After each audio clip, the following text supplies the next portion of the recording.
So here I am with Drew Cooper. Hits the ball really, really far, but he struggles with short game.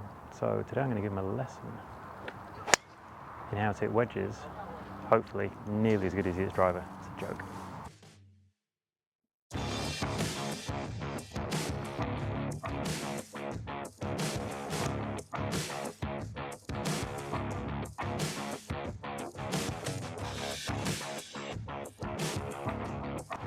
There you go. But I thought that ball was going to do that. There you go. that was low, spinny, and soft. Oh. This is. Okay, so that sounded pretty good. I mean, these are all better than what they were, but they're all different from one another. Like, I think that's kind of the part that, like, if you were to play with me when I play well, Yeah. it doesn't look that bad sometimes, but I have no idea what the ball's going to do. Yeah.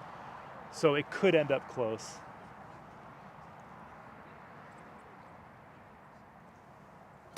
Yeah. Oh, here we go. Now, I didn't see any of those in the warm-up. You had a couple that were really... I had one before you. Did you? You had a couple that were really thin and they just flew. And then we got that real solid ground contact. I mean, there is grass here, right? It's not super tight, but the ground is rock hard underneath it. Yeah, yeah. But yeah, that's a normal one. Oh. That is funny though. So. Okay, so just pump that one. Yeah, and that felt, if you were to ask me what I did differently, I don't know. You got no clue? No clue. So it's safe to say you hit the ball pretty far. Yeah. Right. Max ball speed you've ever had? 217, 218. 218. Okay, that mile per hour. Yeah, Don't lose a mile per hour. Yeah. 218. What's your normal driver's ball speed on the course? Floats 195 to 202, depending on like how hot it is. It just makes me so jealous. But you're not very good at these. No. So just a bit of background. You tried to effectively slow the ball down. Would that be safe to say? Yeah, so like if I go back in time, I wanted to hit chip shots sort of like the old hands ahead. Driven. Yes. And I wanted it to feel right out of the middle. Yeah. I wanted it to feel like a good shot. Okay, but we still want it to feel like a good shot, right? Yeah. You do still strike these good, hopefully. Well, yeah, I guess I should say hot. I wanted it to feel compressed. Yeah. But the problem is we're trying to take a bit of speed off the golf ball around the green, right? And the way you've gone about it probably hasn't helped you a great deal. You've lost your strike. Right. And like the thing that's jumped out to me, and I've told you already, is that the dynamics of your swing go completely polar opposite to your full swing. Right. Like the full swing that strikes it pure, compress it, hit it far, like that all disappears. Yeah. And I think the mistake you've really made is trying to go that way, effectively losing those dynamics and not being able to flush it at all with a wedge. Yeah.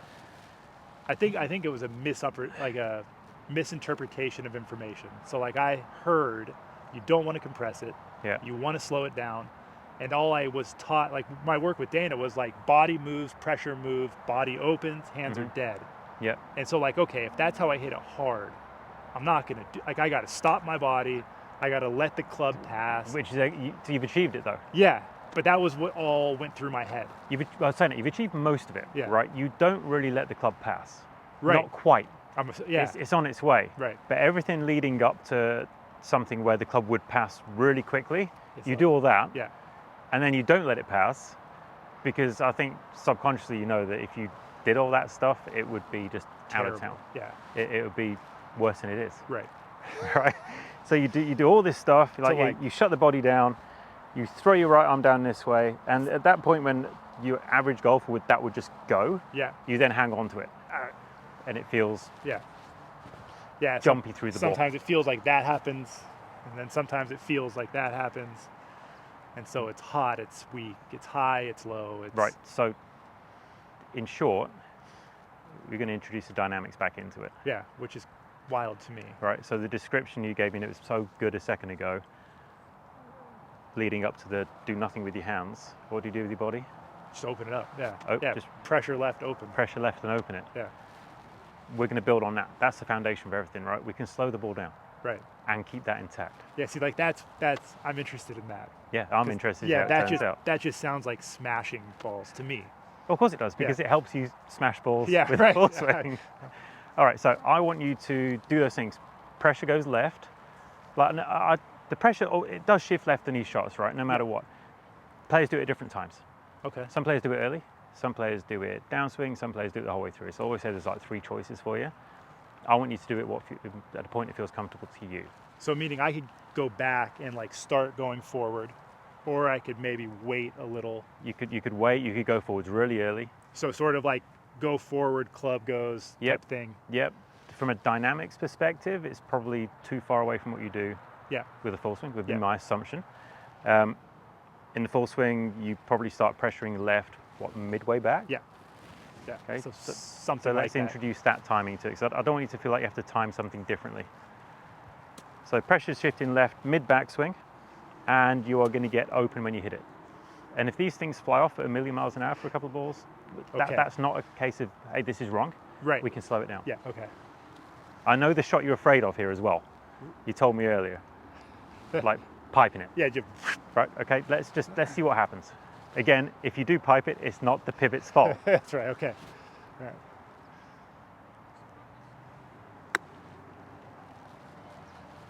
So, like right away, the ground is much different. Much different. The feel. Yeah, I mean, it popped a little bit. Right.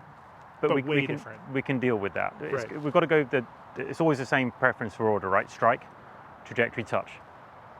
Like if you can't strike it, forget trajectory. Right. If you can't control the trajectory, forget touch. Right. So we go in that order of 3. Right. Okay. So pressure shifts left, midway back. Or I'm going to say it for the purpose of the camera. Just to hear pressure. It's exactly what you've told me to do. So I'm not repeating it to you because you don't know it. It's like do your normal thing for a minute. Right. And just see what happens.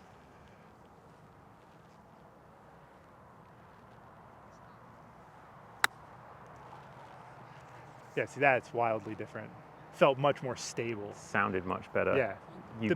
The thing strikes me though is it's not like it's open, it's gone. Yeah. It was like, oh no, that felt. You're not going to feel that flash at the bottom, that twisting of the club to get the club on the ball, because your pivot's getting the club to the ball. Got it. There's another aspect I think that is worrying about the wedge. You know, like there's a big part of my brain that's worried about doing like one of those. Yep. Okay, so we'll go back to full swing as well, just because I'm going to show videos of it in this, right? Because it looks so good. People like watching it. What you just showed me there was there was a bit of a left shift, and you turned really hard, and you stuck the club in the ground. Right.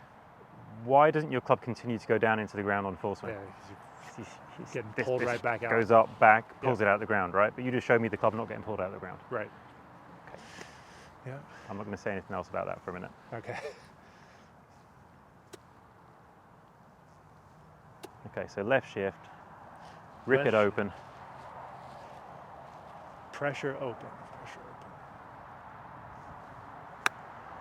It's like even that wasn't struck well, but that is a dramatically better shot. Yeah, you've got a flight on it. Yeah, dramatically better. Yeah, it still comes out looking kind of like the intended shot. Even though I think you could probably hear it. We both hear that it wasn't perfect. It was just yeah. It was a little bit hard into the ground. Yep. But it did okay. Way better.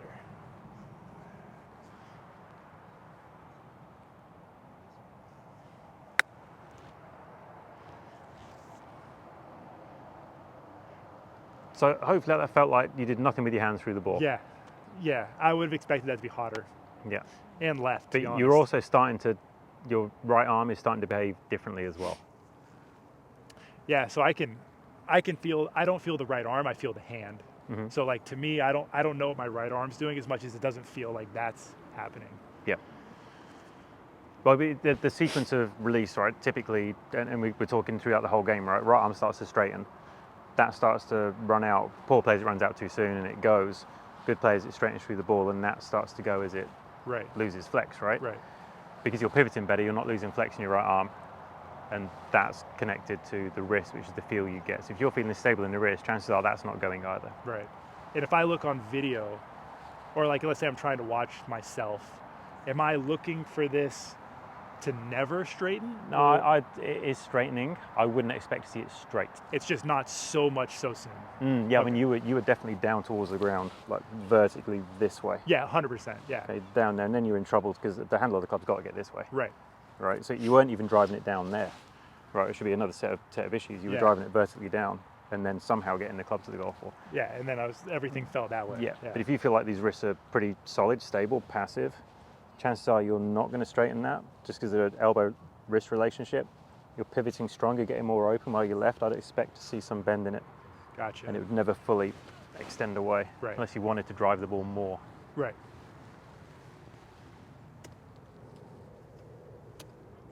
Yeah, just the way the club passes through the ground is so much different.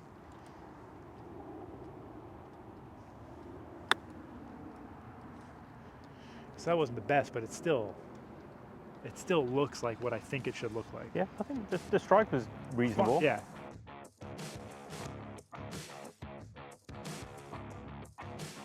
So we're looking for that's great you demonstrated it because there's no flick.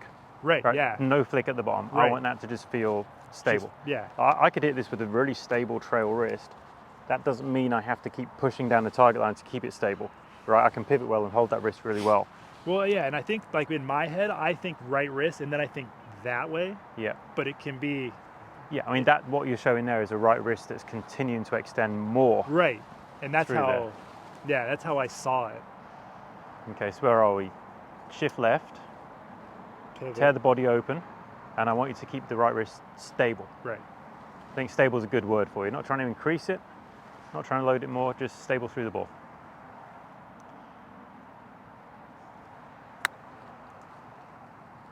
Yeah, that's wildly different. I would never expect that ball to be that soft. So like, as a concept or vision-wise, let's just be feeling just square to the arc the whole time. Yeah. Wherever the club's curving, the club face is going to follow it.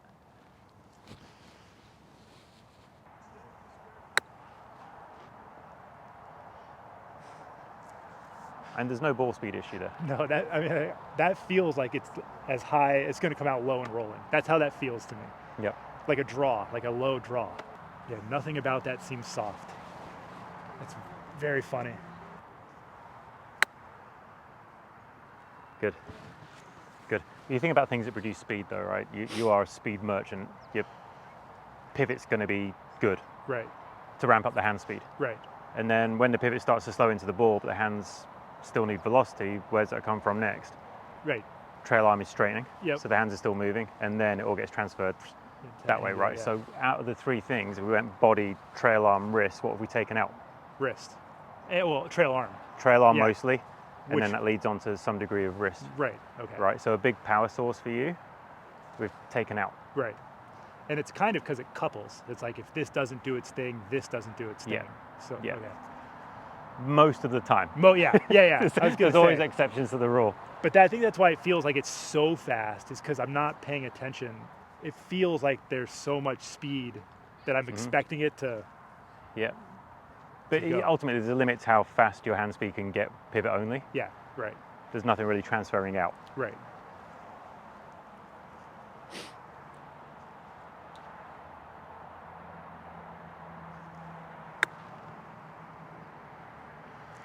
Yeah, that's the nicest feeling. These are all feels like I could hit anywhere. The strikes for the whole set were pretty good. Yeah. You had a slightly long miss because it just rolled a little bit. That one, the last one I say, it just popped up a fraction, but we're probably being picky because the ground is damp. Right, It's like, right. was it me? Was it that? Right. But no clunky ones. Yeah, and nothing that was like landed 14 feet different, like the really weak high one and then a heater. It was just nothing sent 40 feet long. Yeah. Nice. Yeah, that was really nice. And that's the perfect, like the reaction is it kind of checks and slows down, but then it's not. It's kind of mid-flight, flies further up there, one hop, a little bit of grab. Yeah, no ripping, no. That's the shot you were describing early on and that's what I love. picturing. Yeah. And the vertical dispersion has come much tighter. Yeah. So that's like, okay, to your point, that's the contact is better. Yep. Trajectory is now better. So now it feels like I can predict. You start to think about what I'm doing. Yeah. And not look at the flag and go, all right, here we go. Anywhere on the green. Yeah, basically. When I was out here with Scott Calks, I said, how many do you want me to make? And he kind of laughed, and I said, on the green. Like I wasn't kidding. Give myself a putt. Right, and I'm happy. Yeah, it's just like, it's way easier to manage. You can do more. Yeah, okay. You can definitely do more. With the pivot. When are you very much on full swing thinking left side, like pulling out of the way, or are you thinking right side? Oh yeah, left. Left. Okay, so you need to shift far enough forwards so that you can be really strong with the left. Yeah. Yeah, full swing is like land left, and then everything pushes up and then left. Yep. Please show me a chipping version of that. Yeah. That demo is so good.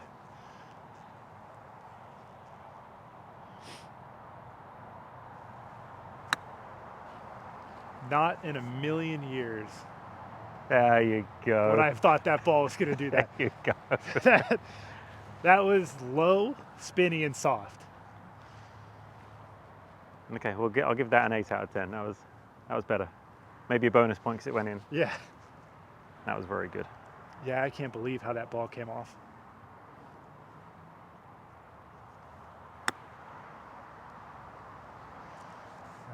Pretty good. Almost 2 in a row. I just think it's funny. Like, I don't even, like, the outcome is great, but just the way that ball comes off, like, it is not at all representative of what's going on in my brain. Are you just thinking, oh, I think this is going. I think it's going to go up to the first tee. And, like, very hot. Like, very hot. you seen the Jim Furyk drill? I've seen it. It's been a long time, though. Yeah. So the Furyk drill, it's hard to hit it far. Should be good. The Furyk drill, you put your right elbow alongside you back here, which you pretty much do anyway. And then you And then you try and leave it there. Yeah, right. So you really have to get that right shoulder almost in line with the golf ball here to allow you to keep that bend in the elbow. Right. So it's it's an extreme version of taking the right arm out. So load it, turn on top. It's really right shoulder position.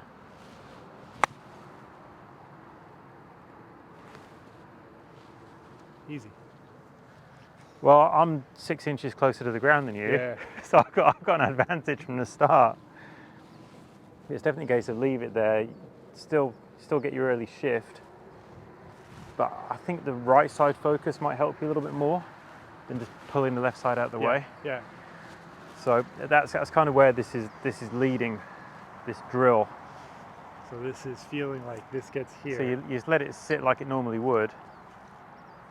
So you see even then how far left the handle wanted to go. Doesn't need to go that way. Like, you should be able to barely reach the flag if you do it well. Right. Just open the face a little bit. That's it. Okay, so again, this is really putting a lot of pressure on your pivot, especially your right side to get to the golf ball. Nice early shift. Good. Good. Still see the full swing in it now. Yeah, that looks much more like a golf swing than it's ever looked. Right, so you are significantly more open now. Way. How far did that ball go? Nowhere. And there's a couple funny. It's not going super far. It feels like I'm hitting it solid again. Yeah. It doesn't feel wipey and fast. So the exploration here is pivot to right arm relationship. And this is the extreme end of things. I would drill this to death. Yeah. And then just ease back on it. Right. Like you've never gone to golf course and feel that. Right. But you might feel some degree of it. Right. So, Noren drill. My club face is where, sorry, 12 o'clock's leading edge here. 3's around there. It's got to be 1, maybe slightly more than 1 o'clock on the clock face. And the goal here is for me to get on top of it this way so much that I hit it low without driving it. Right, so over here, up and over the top, try and squirt something out low with an extreme pivot. Yeah. That's better. Yeah. Go on. Okay, so wide open. Or wide open. think that the thing is, you get no reward for going this way at all. Like nothing, it's just going to pop up. It really has to be crashing over the top. Yeah. Down, left. Yep. Club head needs to kick out, up and over.